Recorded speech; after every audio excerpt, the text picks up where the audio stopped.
नमस्ते, प्रणाम, सुप्रभात। आप सभी को हार्दिक स्वागत। आज शनिवार का बहुत सारा ढेर सारा आप सभी को शुभकामना।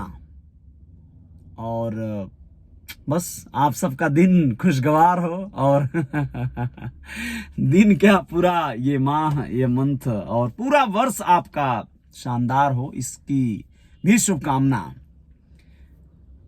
मैं आप लोगों को खैर क्या बताऊं, बस ये कहूंगा कि कुछ चीज़ें हैं जो रियल स्टेटमेंट के तहत कही जा सकती हैं। और वो चीज़ें ऐसी हैं कि जब हम लोग अपने जीवन में, कोई भी व्यक्ति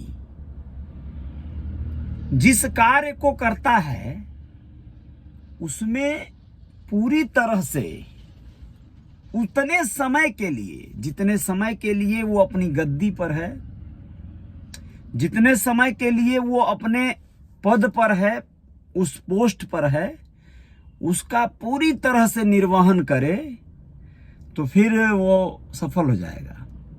किसी भी क्षेत्र में, किसी भी पद पर, किसी भी स्थान पर रहकर ऐसा संभव है। जैसे उसका एक उदाहरण मैं पेश करना चाहूंगा। वैसे तो उदाहरण बहुत देता हूं, आप लोग जानते ही हैं, हर बार वो सही नहीं होता है। जैसे होता क्या है कि आप जिस कार्य को करिए ना, तो उसमें मुझे लगता है कि ये अच्छा, मैं ये बोल क्यों पा रहा हूं, ये कह क्यों पा रहा हूं, ये भी एक बात है। कुछ लोग कोई चीज को पढ़कर समझते हैं, कुछ लोग किसी चीज को करके समझते हैं, उससे गुजर कर समझते हैं। जैसे आप अमेरिका के बारे में कहीं पढ़ रहे हो, अखबारों में, कहीं और मैगजीन्स में आपने पढ़ा कि वहाँ पर ये है, वहाँ पर ये है, और कोई व्यक्ति वहाँ पर पहुँच जाए, जाकर देखे, वहाँ के लोगों से बात करे, उस सारी भौगोलिक स्थितियों को आंखों से देखकर समझे, जाने, तो बड़ा फर्क पड़ता है और बड़ा वास्तविक कौन होगा आप समझ सकते हैं। खैर, जो पढ़ रहा है वो भी वास्तविक ही है, वो भी किसी ने लिखा है, देखा है, समझा है तो लिखा है। चलिए, मैं आप लोगों को बताना चाहूंगा कि एक बार की बात है, मुझे लगता है कि जिस कार्य को आप करते हैं और उसी में रम जाते हैं, उसी का ऑरा बन जाता है आपके इर्द गिर्द, और आप उसी को अपना जीवन या उसके एक हिस्सा बनकर कार्य करते हैं, तो बड़ा मजा आता है।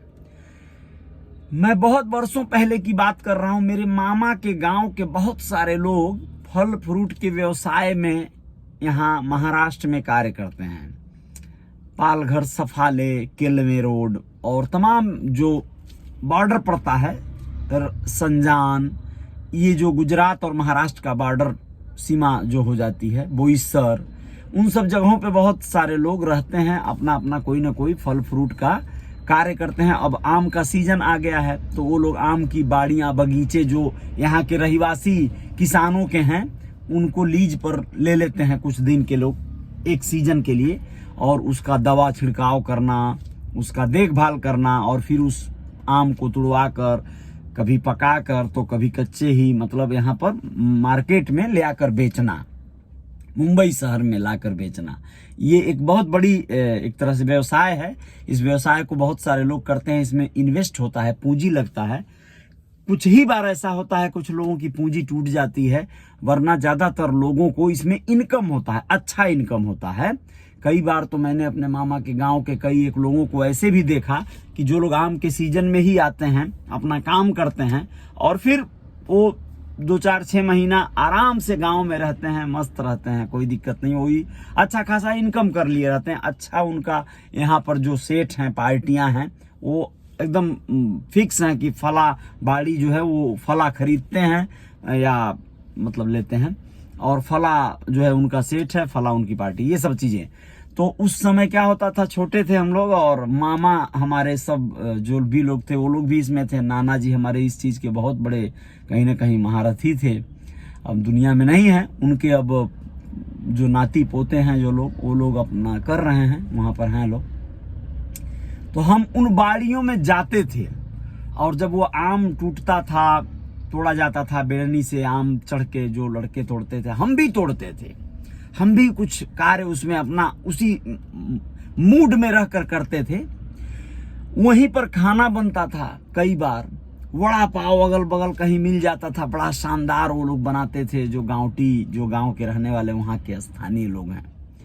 और खाना बगीचे में बनता था, लकड़ी पर जो कुछ भी बनता था, रोटी लिट्टी चावल सब्जी या कोई भी मछली कोई या जो कुछ भी, उसका टेस्ट अलग तरह का होता था। और वहाँ खाकर हम लोग आराम करते थे, काम करते थे। उसी में कुछ लोग सुरती तमाकू अपना खाते थे। मतलब एक दायरा बन गया था। जब तक आप उस दायरे में रहकर सोच रहे थे कि ये मुझे करना है, ये इसको ऐसे सजाना है, ये आम को ऐसे तोड़ना है, ये आम को ऐसे बेचना है, तो वहां से आपको जो भी ज्यादा या कम यानी उसका परिणाम मिल रहा था। लेकिन जब आप उस काम को करते हुए कुछ और सोच रहे थे, कुछ और कर रहे थे, कुछ और दिमाग में चल रहा था, अरे यार ये छोटा काम है, अरे यार ये काम मैं क्यों कर रहा हूं, अरे यार ये काम तो छोटे लोगों का काम है, फार्मर्स का काम है, किसानों का काम है, मैं क्यों कर रहा हूं धूल मिट्टी वाला काम, है ना, गृहस्थी वाला, खेती वाला। तो आप फिर उस काम के साथ इंसाफ नहीं कर रहे हैं, उस काम को नहीं सोच रहे हैं, जिस काम को आप कर रहे हैं कुछ और सोच रहे हैं, तो वो काम बढ़िया नहीं होगा। और एक बात कहूं आपको, मैं 2013 में हॉस्पिटल चला रहा था रुद्रपुर देवरिया जिले में। उस हॉस्पिटल में आपको बताऊं कि 1 साल तक चलाया। तो वहां पर रहकर आप हॉस्पिटल के आप पद पर, चाहे मैनेजर के पद पे हैं, चाहे डॉक्टर के पद पर हैं, तो उतने समय तक आपको एक व्यवसायी की तरह, एक चिकित्सक की तरह सोचना पड़ेगा। आपको वहां पर बहुत ज्यादा भावुकता नहीं दिखानी है, बहुत ज्यादा आपको दया, बहुत ज्यादा आपको सिंपैथी, समाज सेवा नहीं चलेगा। मैं अपने उस हॉस्पिटल पर समाज सेवा करने लगा। किसी का पैसा छोड़ देना, कोई वहां से रेफर हो रहा है तो एम्बुलेंस नहीं है, उसके पास भी पैसे नहीं है, गरीब दिख रहा है, तो उसे अपनी ही गाड़ी, ऐसे कार थी छोटी मोटी, इंडिका कार थी सेकेंड हैंड, उस कार को दे देना कि भैया लेके जाओ, भेज देना ड्राइवर के साथ। किसी को 200-500 रुपए भाड़ा दे देना कि भैया लेके जाओ। कहने का आशय यह है कि आप फिर डमाडोल हो जाएंगे। जैसे मैं कहना चाहता हूं कि जैसे एक बकरा काटने वाला व्यक्ति होता है ना, दुकान डाला है मछली बेचने वाला, तो वो अपनी मछली की आढ़त पर जीवों के प्रति दया करो वाली भावना, सद्भावना नहीं पाल सकता ना। वह अपने आढ़त पर नहीं पाल सकता, उसको वहां पर अपना कार्य करना पड़ेगा, उसको वहां पर बकरे को हलाल करना पड़ेगा, मछलियों को पानी में से जिंदा निकाल कर इस बाहरी हवा में तौलना होगा और बोलना होगा भैया जिंदा मच्छी ले लो, जिंदा मच्छी ले लो। और उन मछलियों के तड़प तड़प कर ऑक्सीजन के बगैर छटपटा कर मरने की क्रिया को देखकर दुखी नहीं होना होगा, तो फिर वो इंसाफ कर पाएगा अपने व्यवसाय के साथ। आप समझ गए? मैं आप लोगों को और कुछ बातें ये बता दूं कि जैसे मान लो कोई कैटरर्स का काम कर रहा है, खाना बनाने का काम कर रहा है, वेटर है, बारात में सर्व कर रहा है, शेक सर्व कर रहा है, चाय कॉफी पिला रहा है, टाई लगाया है, कोट लगाया है। कोई लड़कियां हैं वो सामने फूल थाली में लेके खड़ी हैं, छिड़क रही हैं लोगों पर, बारातियों पर। तो उस काम को करने के दौरान वो ये नहीं सोच सकते, ये सोचने का अधिकार भी नहीं है, या है तो फिर सोचते रहो और उस काम में असफल होते रहो। उस काम में वही सोचना होगा, यार ये तड़का जो मार रहा है मेरा बावर्ची, कितना शानदार, कितनी खूबसूरत खुशबूदार पनीर बनाया है, कितना बढ़िया से सजा दूं, कितना बढ़िया से सर्व कर दूं। मतलब उस कार्य में रमना होगा, तो उस कार्य का परिणाम आएगा, तो फिर आप अच्छे से ट्रीट कर पाएंगे, आप बढ़िया से मेहमानों के सामने सर्व कर पाएंगे और मेहमान आपसे खुश हो पाएंगे। आप लापरवाही, यानी कि आपका ध्यान है कि यार ये जो सामने वाला बाराती आया है साला तो चूतिया दिख रहा है, चोर दिख रहा है चेहरे से भी, और मैं इससे सुंदर हूं, मैं इससे हैंडसम हूं, और मैं इसके सामने वेटर बना हूं, ये मुझे बोला है अबे इधर आ, मतलब गिल्टी फील। यानी आप समझ गए, जितने टाइम आप अपने उस पोस्ट पर हो उतने टाइम तक आप कुछ भी नहीं हो। आपको सिर्फ वही रहना होगा जिस पद पर हो। ठेले पे कोई चाय बेच रहा है, कोई आएगा बोलेगा भाई चाय देना, तो आपको उस काम को बेहतर करना है। चाय बेचने खड़े हुए हो तो चाय शानदार तरीके से बनाओ पिलाओ। इस तरह का प्रमाण कई एक हैं।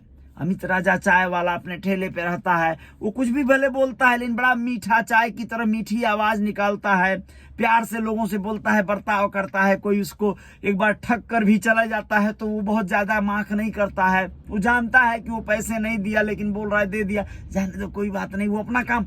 मतलब आपको जब आप अपने उस कार्य को कर रहे होंगे, बड़हलगंज पटना चौराहा बक्सा बेचने की दुकान, सन 2002 के आसपास की कहानी याद आती है तो बड़ा अजीब लगता है। बक्सा बेचकर एक व्यक्ति, मेरा दोस्त रुद्रपुर में हरकेश साहनी, आज बहुत बड़ा प्रॉपर्टी और एसेट्स बना चुका है, अपना घर खरीद चुका है, अपनी मकान बनवा चुका है, बड़ी सी मकान, बड़ी सी दुकान, सब कुछ हो गया है, बच्चे पढ़ लिख रहे हैं, खा रहा है, पी रहा है, आराम।